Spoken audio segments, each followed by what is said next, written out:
नमस्ते। कभी सोचा है कि पैसे के बारे में हमें जो कुछ सिखाया गया है, क्या वो पूरी कहानी है? या शायद उसका बस एक हिस्सा है? चलिए आज इसी सोच को थोड़ा बदलते हैं और देखते हैं कि पैसा असल में काम कैसे करता है। अच्छा, हमें बचपन से क्या सिखाया जाता है स्कूल में, घर पर, हर जगह कि भाई खूब मेहनत करो और कामयाबी मिलेगी, है ना? पर सवाल ये है कि क्या सिर्फ कड़ी मेहनत ही काफी है? क्या हो अगर अमीर बनने का कोई और रास्ता हो, कोई ऐसा राज हो जो सिर्फ मेहनत से कहीं आगे जाता हो? तो चलिए बात करते हैं उस रास्ते की जिस पर ज्यादातर लोग चलते हैं, जिसे कह सकते हैं फाइनेंशियल ट्रेडमिल। सोच कर देखिए, एक ट्रेडमिल पर दौड़ना। आप दौड़ रहे हैं, मेहनत कर रहे हैं, पसीना भी आ रहा है, पर असल में कहीं पहुंच नहीं रहे। क्या ये एहसास कुछ जाना पहचाना सा नहीं लगता? एक तरफ है वो फॉर्मूला जो हम सबको पता है, नौकरी करो, पैसे बचाओ, जरूरत पड़े तो बैंक से लोन ले लो। सिंपल। पर दूसरी तरफ एक बिल्कुल अलग सोच है। ये कहती है कि मेहनत खुद क्यों करें, पैसे को अपने लिए काम पर लगाओ, अपनी कमाई को ऐसी चीजों में बदलो जो और पैसा बनाए, और हाँ, कम से कम टैक्स दो। ये बस थोड़ा बहुत बदलाव नहीं है, ये तो पूरा का पूरा खेल ही अलग है। अब थ्योरी की बातें तो बहुत हो गई, है ना? चलिए एक असली कहानी देखते हैं। एक ऐसी कहानी कि कैसे किसी ने इस नई सोच को अपनाया और अपनी पूरी फाइनेंशियल दुनिया ही पलट कर रख दी। तो कहानी एक दोस्त की है। वो भी हर महीने पैसे बचाता था, लेकिन अपने 4 बच्चों की कॉलेज की पढ़ाई के लिए जो रकम चाहिए थी, वो सपना दूर और दूर होता जा रहा था। उसे सच में लगने लगा था कि वो उसी फाइनेंशियल ट्रेडमिल पर हमेशा के लिए फंस गया है।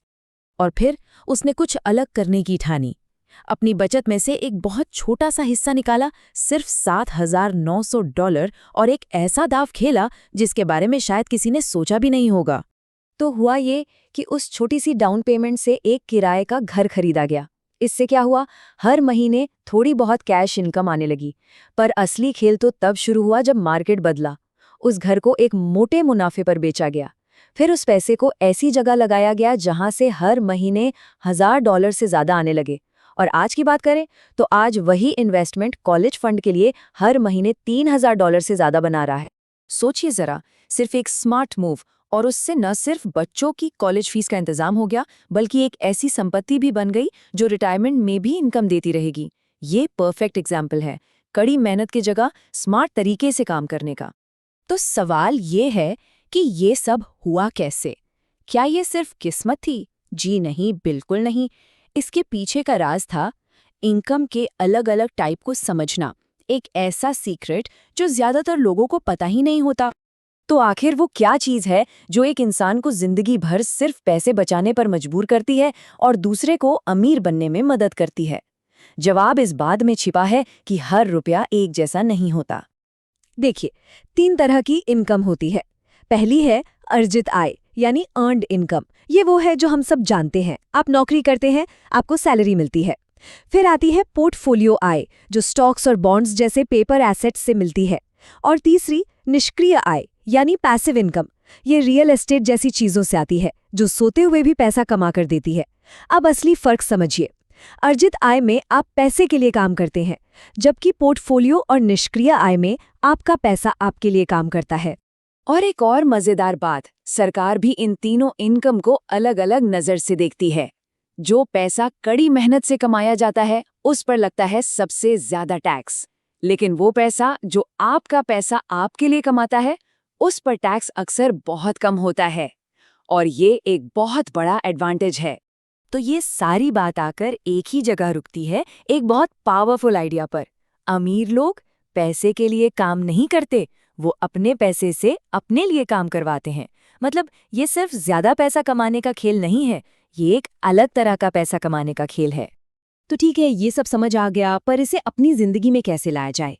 यहीं पर आता है द ग्रेट कन्वर्जन, यानी अपनी मेहनत की कमाई को असली दौलत में बदलने का तरीका। तो फाइनेंशियल फ्रीडम की असली चाबी क्या है? सिर्फ ज्यादा कमाना नहीं, बल्कि अपनी अर्न्ड इनकम को लेकर उसे पैसिव और पोर्टफोलियो इनकम बनाने वाली चीजों में बदलना। असली जादू यहीं होता है। इसे एक 4 कदम की यात्रा की तरह देखिए। स्टेप 1, इनकम कमाएं, चाहे नौकरी से या बिजनेस से। स्टेप 2, और ये सबसे जरूरी है, अपने दिमाग में इन्वेस्ट करें। सीखें कि एसेट्स यानी संपत्ति कैसे काम करती है। स्टेप 3, अपनी कमाई का इस्तेमाल उन एसेट्स को खरीदने में करें। और आखिर में स्टेप 4, आज़ादी, क्योंकि अब आपकी संपत्ति आपके लिए काम कर रही है। और ये बिल्कुल मत सोचिएगा कि इसके लिए बहुत सारे पैसे चाहिए। याद है ना वो कहानी, वो सिर्फ एक आइडिया और कुछ $1000 से शुरू हुई थी। ये एक हुनर है, एक स्किल है जिसे कोई भी सीख सकता है। तो आखिर में ये सारी बात एक ही जगह आकर सिमट जाती है, आपका पैसा, आपकी चॉइस। और इसकी शुरुआत होती है सिर्फ एक विचार से। ये लाइन सब कुछ कह देती है। आपके हाथ में क्या है, ये इस बात पर निर्भर करता है कि आपके दिमाग में क्या है। फाइनेंशियल सक्सेस इस बात से तय नहीं होती कि बैंक अकाउंट में कितना है, बल्कि इस बात से कि दिमाग में कौन से आइडियाज हैं। हम सबके पास 2 सबसे कीमती तोहफे हैं, हमारा दिमाग और हमारा वक्त। हाथ में आने वाला हर 1 रुपया एक फैसला है, अपने भविष्य के लिए एक वोट है। अब ये फैसला गरीबी की तरफ जाता है या दौलत की तरफ। दौलत का रास्ता है अपने दिमाग में इन्वेस्ट करना, संपत्ति हासिल करना सीखना। चॉइस आज ही करनी है। तो मैं बस इस एक आखिरी सवाल के साथ ये बात खत्म करना चाहता हूँ। जब अगला रुपया हाथ में आए तो उसका क्या होगा? क्या वो बस खर्च हो जाएगा या उसे एक ऐसे बीज में बदला जाएगा जिससे दौलत का एक पेड़ उग सके? फैसला सिर्फ आपका है।